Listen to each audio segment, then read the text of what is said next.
I like what you said there, that you were sort of, even almost accidentally in a way at first, giving conservatives an ability to be okay because they had been under attack for so long, so that you gave them room to go, all right, I'm not so bad, or I'm struggling with this, or whatever it is. And I think in a weird way, I've sort of, maybe accidentally, partly, and maybe not so accidentally, I've given liberals some cover that are going, wait a minute, something's wrong on the left, and I've just given them a little bit of room to go, it's okay to have some conversation. So I love that we kind of, from different political places, different political homes, the ideas of just talking about ideas was given some room.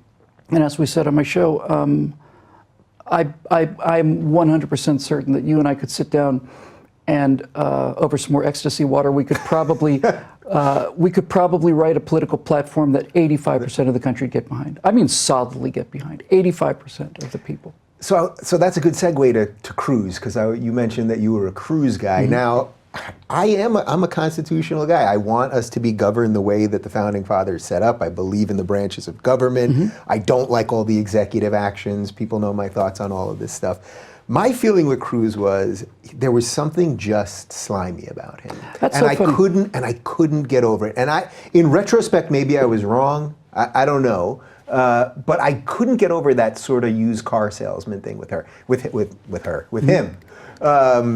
Now, ironically, we have Trump now, so it is what it is. But in terms of, was Cruz basically your guy? Like that you thought, this is the guy that is defending all the principles that I believe in? Yeah, there's a lot. I'll run this very quickly. One of the reasons that I was a Ted Cruz fan was because I met Ted Cruz personally before I ever saw him on TV. Mm-hmm. And I remember very distinctly thinking, this guy, this would be early 2010, 11, something like this. Mm-hmm. I said, I don't know if this guy wants to be president, but he'll never do it because he's just too nice. He's just way too nice for this.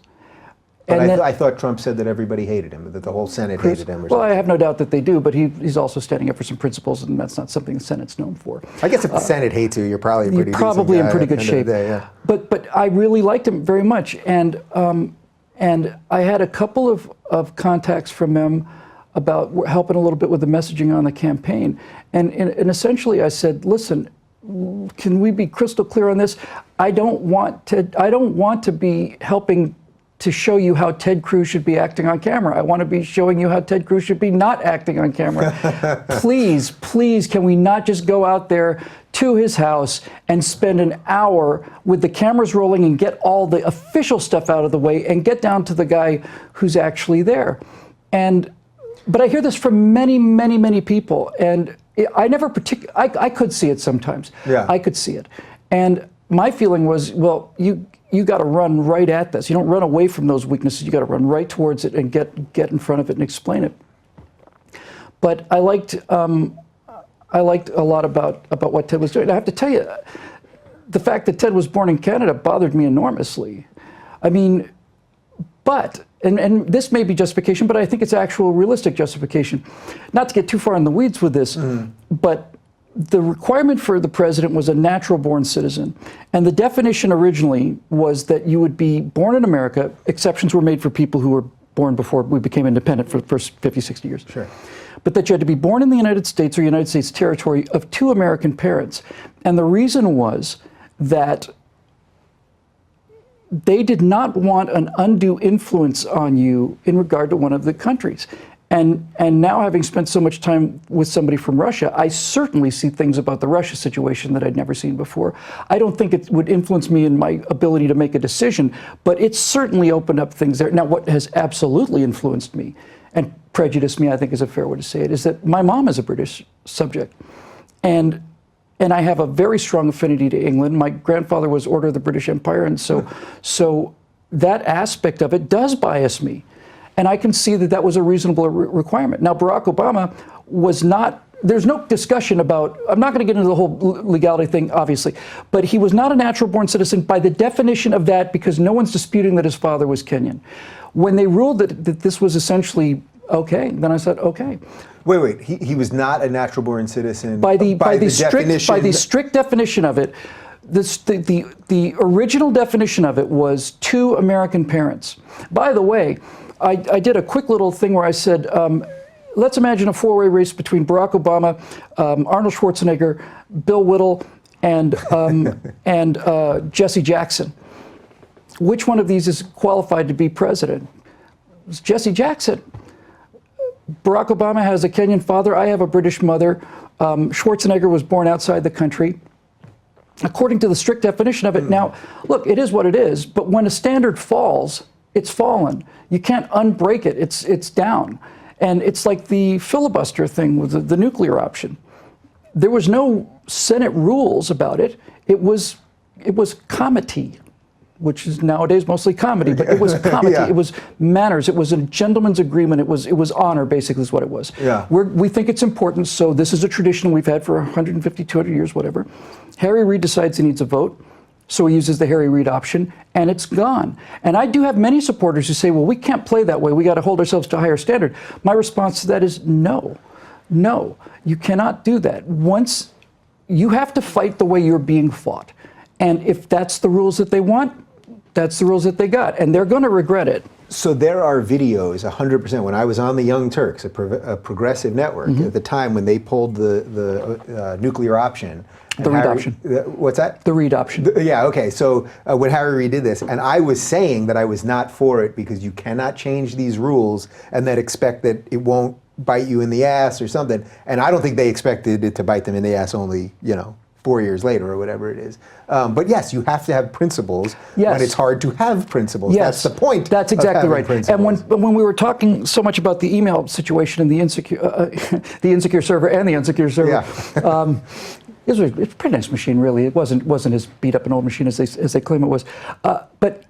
But people would say to me, "Oh, so you're telling me that if Ted Cruz had done the same thing, you would have a problem with it?" If Ted Cruz had done that, I'd want Ted Cruz in jail. I'd want him in jail more than I want her in jail. These are standards and these are principles, and these don't change. Now, you may not agree with them, but they're consistent for me and they're important. And if it turns out that somebody who I've been supporting has been breaking the law, I want that person in jail. I want them in jail more than I want somebody on the other side in jail. So does this all feed to why you were so happy on election night because of that, as Andrew described it, the truck that ran through the media, or as I've described it, the chessboard that was thrown in the air, or whatever your metaphor is?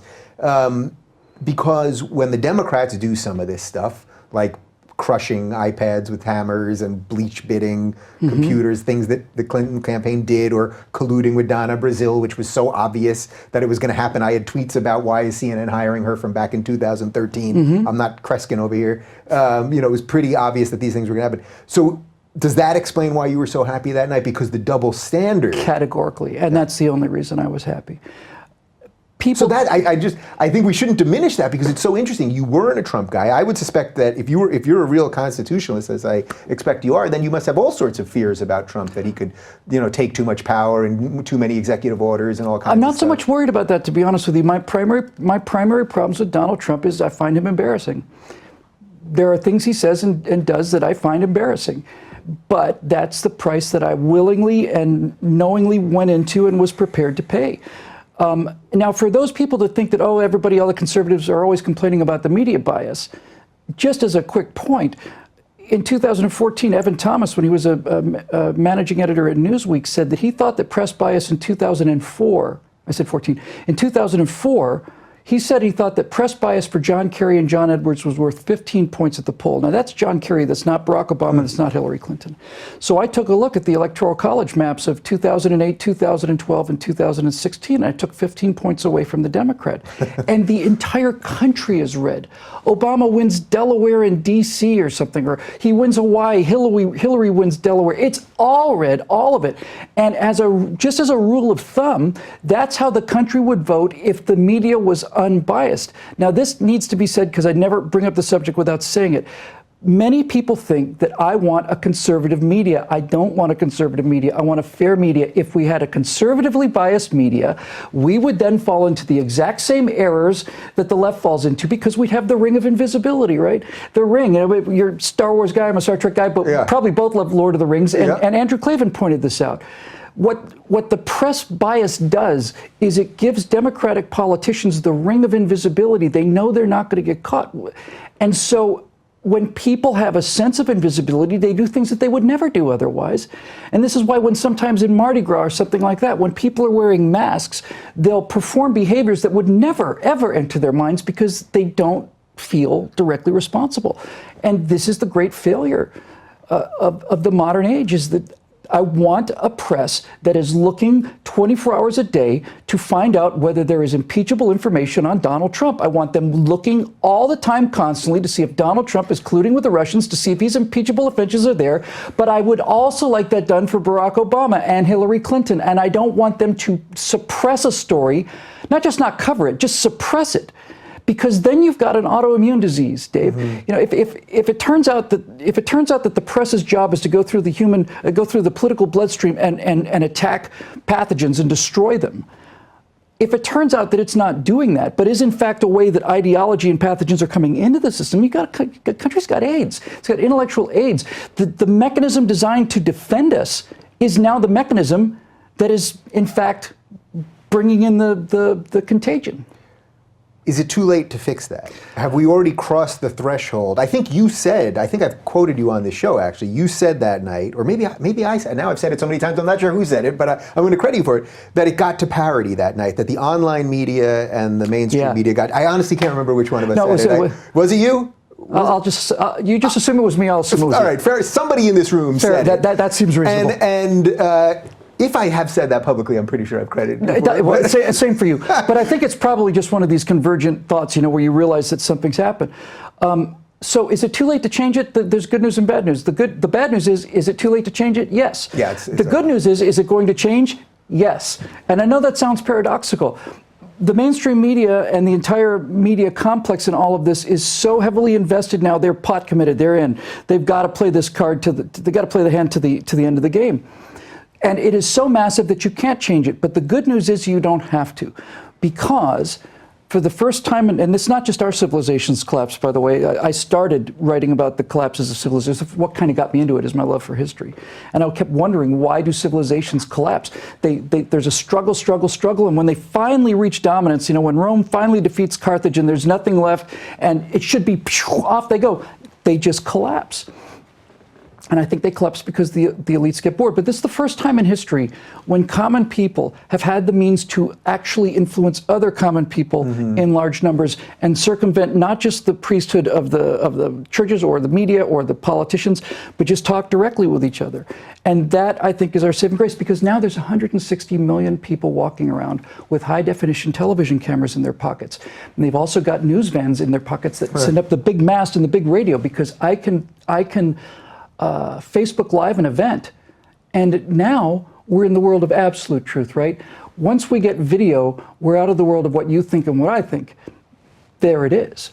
You know, Pixar, it didn't happen, right? I mean, there it is.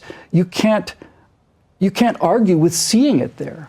Is the inherent risk of that the system will have to fight back even harder against us now? I wouldn't call that a risk. It's the inevitable consequence of it. Yeah.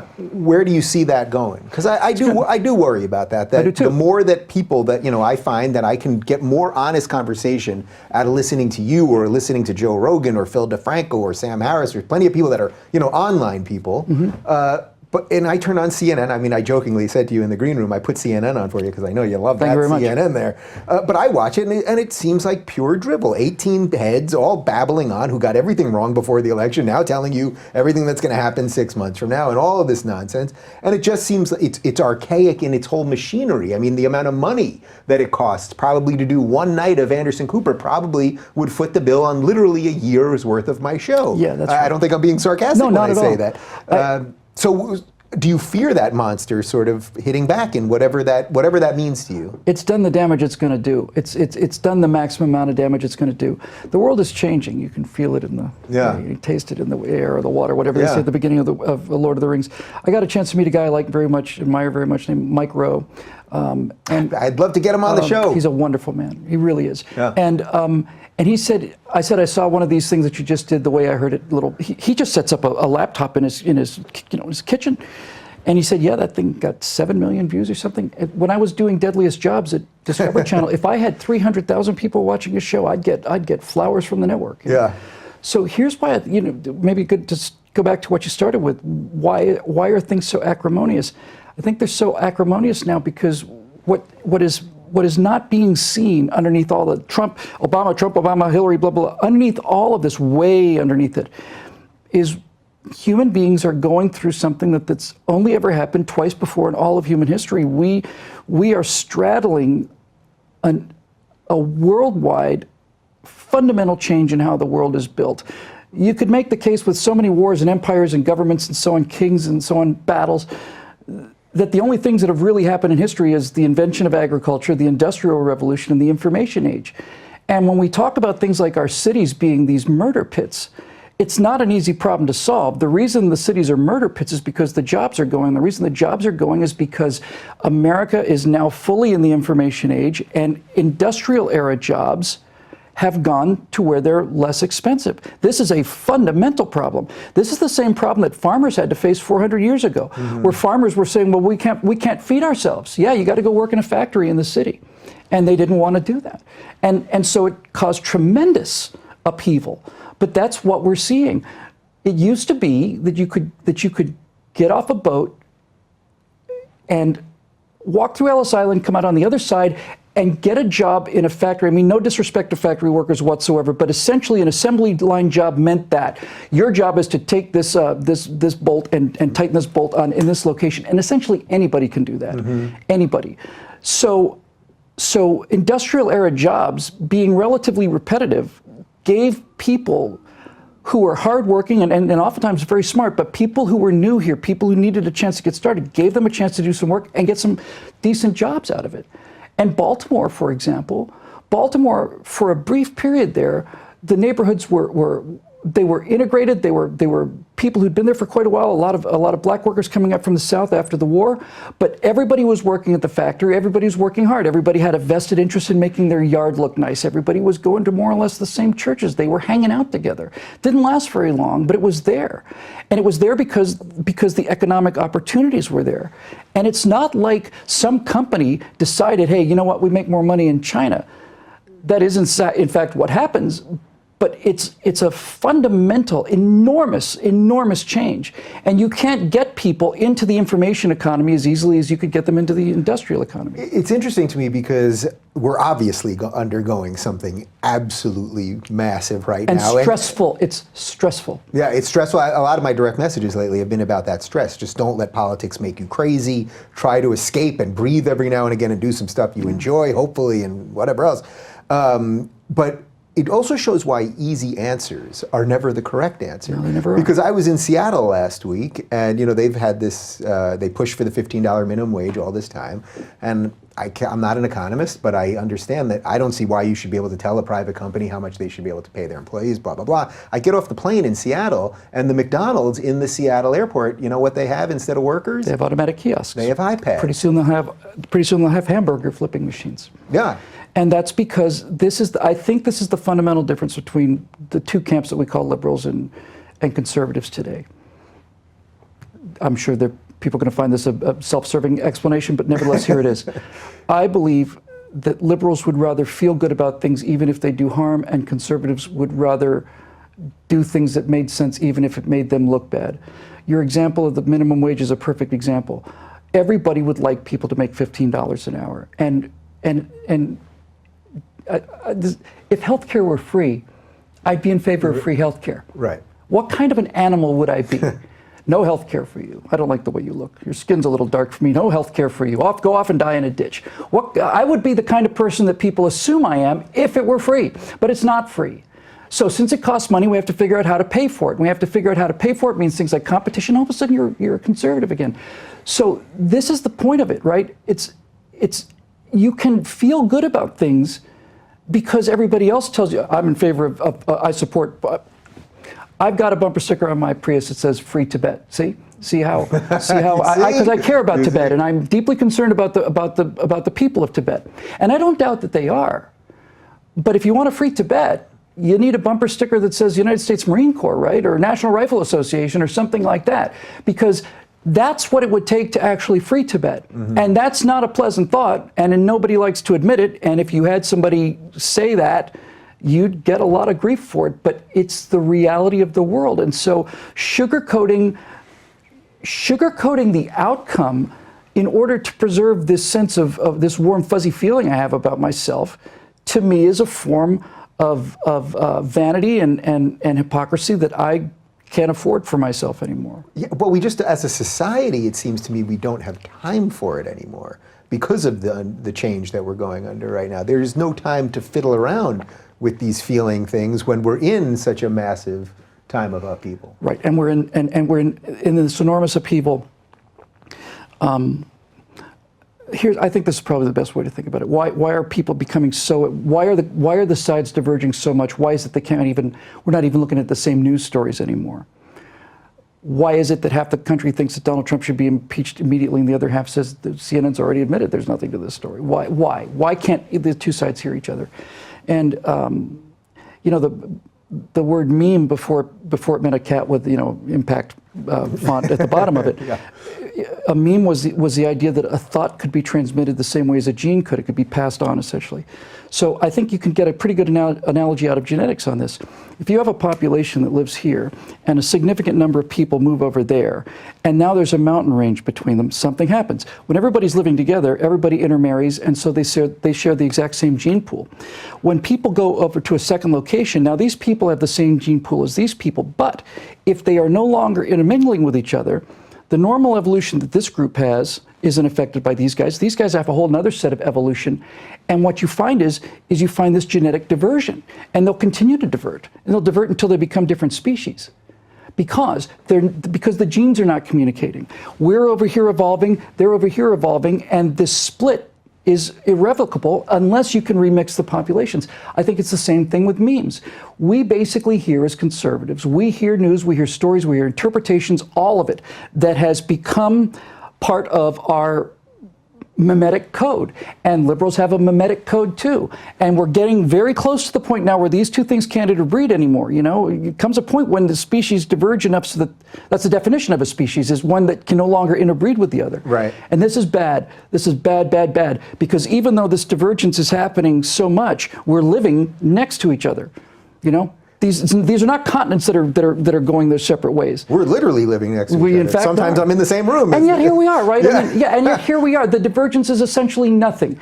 It's essentially nothing. It's 10%, 15%. Yeah. So that's the part that I want to start focusing on, and I think maybe for the next year of the show, because I sense that things are going to keep going like this. I'm going to try. I think that's what I've been trying to do anyway, but maybe focus a little more on that 10 or 15%, because most of us want the same simple things. You know, whether I suppose you're pro-life, right? You know, it's funny. Of all the things I am, I was trying to pick an easy one. I am. Oh. But of all of the things in my toolbox, that is the one that's the most precarious. That's so interesting to me, because I'm pro-choice, and I would say it with the most begrudging, unpleasant. I just see no option in this case that and we can talk about how many months, or, if you're going to not let somebody have an abortion at some point, then does the state have to get involved and all that stuff. But even that proves the 10% right there, yeah, right? That you're saying I've begrudgingly come to this, or this is the one.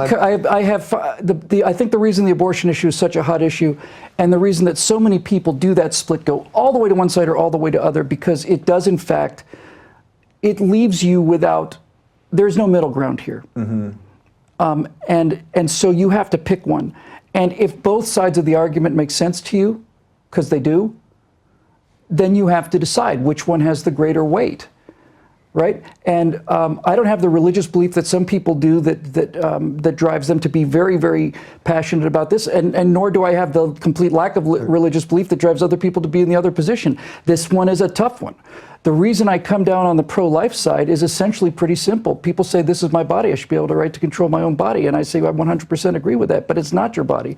This is different. This is an entirely different chromosomal pattern. You could take a sample from the mother and a sample from the infant, and you would get two completely different people. So frankly, look, the abortion issue is very simple. It can be resolved in one sentence. It won't be resolved in one sentence, but it could be, if you put all the advertising terms away, pro-life, pro-choice, put all that stuff away, what it comes down to is it a person, yes or no? From conception to birth, is it a person? If it's not a person, then who the hell are you to tell me what to do with my bodily functions? If it is a person, then it has protections that supersede somebody else's opinion about it. And that's where the entire heart of the issue is. Is it a person or not? And the reason this thing is so bloody hard is because from conception to birth, there is no single day or event that happens. There's no switch. There's no mile marker that gets passed. It is a perfect spectrum of absolute uniformity between a cell that splits in half and a little baby that comes crying into the world.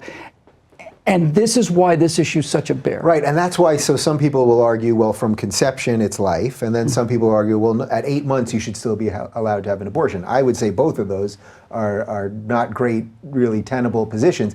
But then, you can whittle this, no pun intended, all the time. You must hear. I mean, I did it like almost never. I did it like 17 times the last week. But I would say that maybe, all right, if we could, whatever science could get us to, where we'd say, all right, for the first 3 months, you can have an abortion. Again, not because you love abortion, not because you want to have an abortion, but we begrudgingly allow for this. And I know 2 women in the last year that have had abortions who did not do it lightly, and what a terrible position to have to be put in, even if categorically. Yeah. But that say, okay, well, for the first 3 months you can have abortion, but then if the government then says, all right, but if the magic moment, whatever you want to call it, is 3 months, well, now and we're not going to let you have an abortion, does the state now have a responsibility? Now, as a small government guy and more of a libertarian, you probably don't want the state to have a responsibility, but at the same time, if the state is saying you got to do it, then do we have a responsibility? I would probably argue yes, again, begrudgingly. So that's why it's a rich place to have a conversation. A very rich conversation, tragic conversation. There's nobody in this discussion who's happy about this.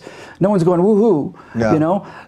I had an interesting thought about the abortion issue because it got to me the question of the whole person issue, and maybe this will help people who are on the pro-choice side understand the pro-life position, at least understand it, and if not agree with it. Certainly not expect them to agree with it, but at least understand it.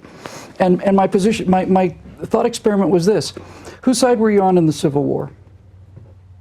Well, most people will say the North. As was I, 100%. Now, the South claims that the North launched this war of aggression because they wanted to secede and state rights and all of that, but the reason the South left the Union was they wanted the states' rights, and the state right was the state right to have slaves. So let's just call it what it is. Mm-hmm. They left before Lincoln was even inaugurated.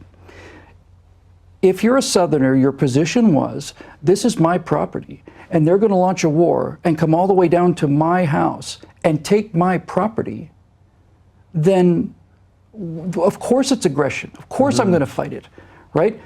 The North's position is the same position actually as the pro-life crowd, which is that is a living person there, and you do not own them, and you do not have a right to determine their destiny. Therefore, we have a right to go down and free the slaves. We have not only a right, we have an obligation. And so now what you find out is that the motivation of the Civil War comes down to a very simple issue. Are slaves people, yes or no? Because if slaves are not people, if blacks from Africa are not people, if they're not humans, then they're property, like horses and cattle and so on. The North is absolutely wrong, the war is completely unjust and so on. But if they are people, then the North has the moral right and the obligation to have the government step in on that person's individual choice and protect that individual. That's the fundamentals of the pro-life position, is that it has its own unique genetic code. It cannot defend itself. It is no longer subject to your choice. It's a person, and we're gonna protect it. Is it a person? Isn't it? How do I know? Yeah. We know conception and we know birth, and that's all. And because the spectrum is uninterrupted, we find ourselves in this horrible conundrum, which puts me against my desire to protect innocent lives that can't defend themselves, against the disgusting, repulsive idea that any institution, including the government, gets to tell you what to do and when to do it. Yeah, and that's why it's such a rich one to talk about, and where you can sit across from somebody and hopefully not impugn their every motive. Right, right. You know. And this is where the problem is, right? Everybody automatically demonizes the other side, automatically assumes they're evil.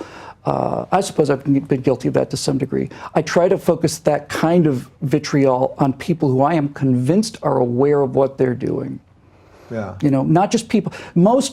Virtually all liberals, well, I think many liberal policies I consider to be very poor, and some of them I consider to be downright evil. But I will certainly grant that the huge majority of people who support these policies do so for fundamentally good reasons. They think it's the best way to help people. They think it's the kind thing to do. They think it's the nice thing to do. I don't question their motives.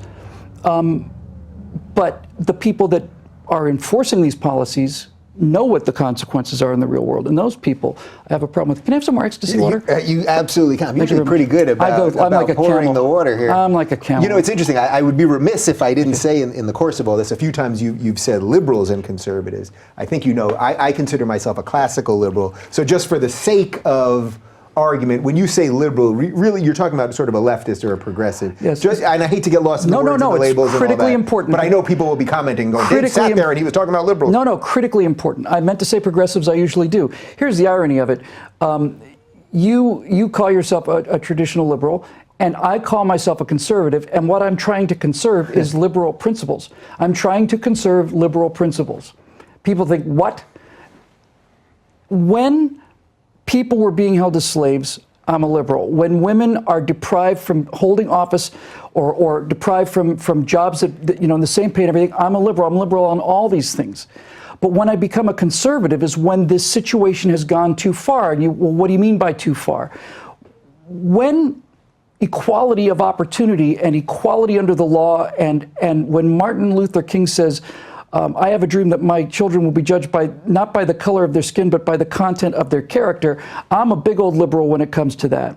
But when you get to a place where then you say things like that black people can't be racist, or that that we need set-asides, or that we should hold people to a lower standard, or whatever, you've gone too far. Now I want to conserve these principles. I want to conserve traditional liberalism. Classical liberalism is what many people on the far left would not agree with today. Don't I know it? And free speech is number one, right? Free speech, number one. The fundamental idea of classical liberalism is I should be able to say whatever I damn well want to. You should be able to say whatever you damn well want to. And you hurting my feelings is not the same as assaulting me physically. It's my feelings getting hurt by you is my problem, not your problem. And this is a traditional core value of liberalism, which conservatives are trying to conserve in the face of these progressives who want people to shut up, and if they don't agree with them, then they hit them on the head with a tire lock. Yeah, and that's why I've said defending my liberal positions is becoming a conservative principle. It's just how it is. There we go. So there it is. So most everything I think on the table politically could be resolved amicably, with things like perhaps abortion being a real sticking point emotionally, but most things could be, I think, resolved pretty amicably. One little example, I was up in Idaho, and I was talking to some people there, and it looks like they may be able to do things as a state that we can't do as a federal government. And I said, you know, guys, if you could just explain the Laffer curve, we'd get what we want, and the progressives would get what they want too. If we could just show the math that shows that there comes a point as you lower the tax burden, the economy grows at such a rate that by lowering taxes you increase revenue. Who loses here? Businessmen and people like me and conservatives want lower taxes so we can do more, we can expand more, we can do all these other things.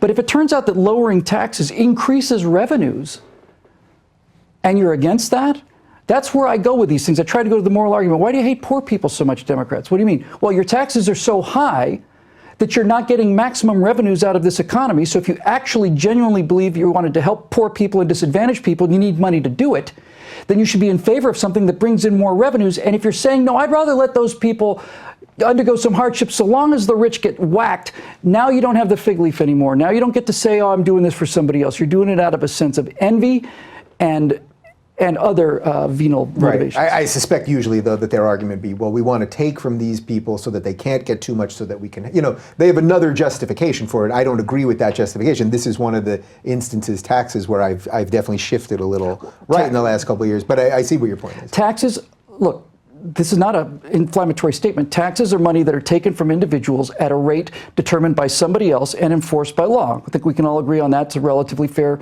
assessment of it. So if your position is some people have too much and other people don't have enough, I understand that position. I understand it. I sympathize with the end results that you're looking for. But if it turns out that your personal animosity and your personal commitment, here's the thing. If you really believe that, and it could be shown that lowering taxes increases state revenue, then anybody that's not in favor of that is not talking about benefits for the poor. They're talking about their own envy. They're talking about their own inability to take your eyes off of what somebody else is making. Right. And there's no end point. I mean, there's no point where you're going to go, all right, we've taken enough, now we can change the system and do it more equitably. Right. So you know, we hear, you could take a look, if you look at education scores versus money, what you find is the more money we've spent, the worse our scores have gotten. Right, and the argument's always the same. We need more money for schools. Well, we pay 3 or 4 times per student more than the next closest developed country, and our grades are 27th, 28th, 29th. People like me would look at this and say, it's not a question of more money. The more money we put in, the lower our result gets. I would look at it and say the problem with education today is we're getting what we're paying for. And we're not paying for education. We're paying for graduation. And these are separate things. We have a factory where these boxes, we get paid by the box that comes out of the assembly line. And it doesn't matter if the product in the box is a terrific product or if it's broken or if there's nothing in the box at all. We get paid by the box. Get it, yeah. Right, so that's what we're paying for and that's what we're going to get. But if we decided we wanted to start paying for education instead of graduation, we'd see a whole different set of incentives. And then people would do what I think they normally do, which is pursue their best in self-interest with, in virtually everybody, a sense of understanding that I'm not the only person in this entire country. I have obligations to other people for decency and so on. So you think people might be fundamentally decent? I know for an absolute certain fact that if you and I were to pick any 10 people from your audience and 10 people from my audience and put them in the same room, I would bet you it would take us less than 3 hours to get people to agree that all, let's say 10 and 10? Yeah, all 20. 23 of us, 22 of us could write a plan for. That we would, if we could get past the animosity, we would find, here's in a nutshell, here's the way I think it works. Liberals have a desire to protect people who are underprivileged. Conservatives say yes, but the way to do that is through this mechanism, and this is where the head butting goes. This is why I personally am so offended by the racist charge and the misogynist charge and the hateful charge and the Nazi charge, because it's not about, I don't care about them, I just want as much as I can get for me. It turns out that the way the world is built, the way human nature is built, is that by me getting as much as I can for me is in fact the best way for these people to be helped. This is the difference between feeling good and seeing what seems to be right. Look, if handing poor people money stopped them from being poor, we wouldn't have poor people. We wouldn't have poverty in this country. We said trillions and trillions of dollars have been paid, and we're not getting anywhere. So it's not that. So if it's not that, then what is it? Yeah. All right. Well, we've done over an hour here. Now that I know our studios are so close, I suspect we will do this again. We'll set up a couple of cans with a string. We literally could do it. You have better audio quality than I have at my studio. It's that close. But I want to ask you one thing. If I didn't say the 2 words common sense before you walked out of here, I'd feel bad, because your book was The Common Sense Resistance. It's the phrase that your tag on your website, and common sense. I think nothing that we've done here, I think that for the most part what I've consistently tried to do every week is just bring a little common sense. Sometimes I talk with pretty bright people who are doing a really high level stuff that goes above that pay grade, but that the basics of what most people want right now are common sense. So to wrap this all in a nice little bow, what is the best way to just bring a little more common sense into the world right now? I think common sense is derided by people who have a vested interest in telling themselves how important they am. We don't edit for content. No. And the reason I know this is because I was one of those people myself. You know, if life was a role-playing game, I put all my points into intelligence. I just had to show everybody how smart I was. Intelligence was everything. I didn't care about anything else. But the problem with that is it makes you think that because you're smarter than people in some area, that you're smarter than people in all areas, and that's just not true.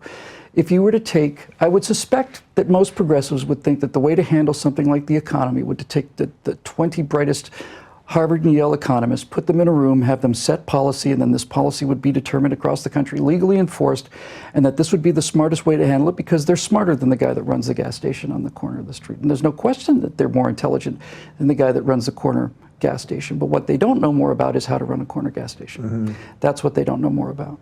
And the idea that we are going to take away from the person who runs the gas station the decisions on how to run a gas station is where we get into trouble. Just because you're smarter than people in some areas doesn't mean you're smarter than people in all areas. And kind of takes us back to that Junior Samples moment I had, where I thought, well, you know, what a cartoon of a rube.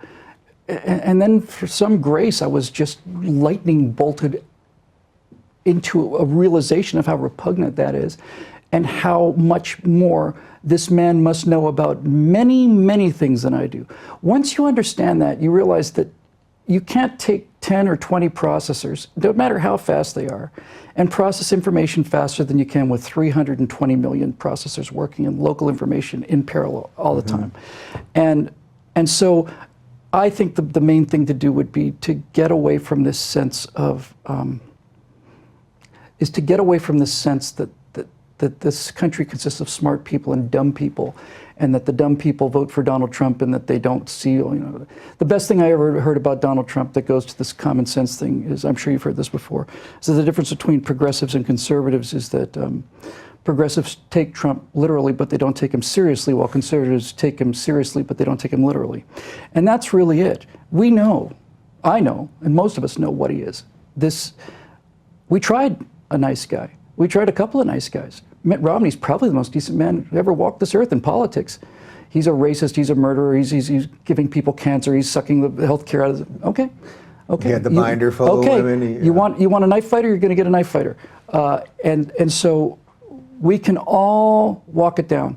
And the main reason I was so happy about coming to do this was I knew this is what this conversation was going to turn into. It was going to be an example that people who may have different labels in fact agree on virtually everything, and the things that they don't agree on are things that they can agree to disagree on. I'm going to go home and think about some of these things probably in a way I hadn't before. And at the very least, if you can't come to agreement on this, then you can at least understand that the person who you're disagreeing with is not some kind of monster. That's the essence of common sense to me. It's built into the society, it's baked in, it's a texture that's baked onto the wall. And we sneer at that at our peril. Well, let's keep this conversation going. I'd be delighted. We will meet privately at that restaurant I mentioned before. That sounds like a lot of fun. Not at the exit, that's a dump that No. we both probably have to figure out Okay, how so to now, get our... 4chan. Yeah. Okay, 4chan now. Oh, great. 4chan now says, They're okay, gonna we need look a at the real clouds. dumpy theory, and there's a good restaurant within a good, and 4chan, well, that's a whole other discussion, but yeah, they I didn't could say it was a good restaurant. It's just a restaurant. It's not, it's... 4chan will have this address. 4chan's all over it. All right, for more on Bill, check out BillWhittle.com.